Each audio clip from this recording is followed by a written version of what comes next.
Generating e-invoices in Teleprime involves configuring settings and ensuring compliance with GST requirements. Here's how you can generate e-invoices in Teleprime. Setup configuration. First, configure Teleprime to enable e-invoicing. Navigate to Gateway of Tele, F11 Features, FT Statutory and Taxation.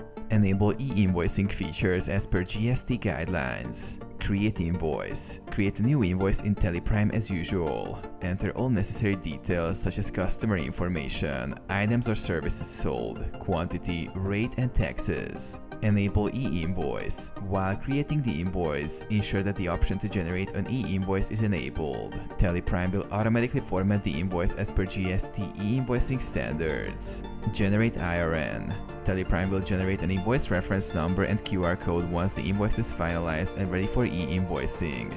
This IRN is crucial for authenticity and validation. Digital structure. Sign the e-invoice digitally using a digital signature certificate or electronic verification code as required. Upload to GSTN. After signing, upload the e-invoice to the GSTN portal using the IRN and QR code generated by Teleprime. Verification. Verify the uploaded e-invoice on the GSTN portal for validation and acknowledgement. Share with recipient. Share the digitally signed e-invoice with the recipient. The recipient can verify the invoice using the QR code provided.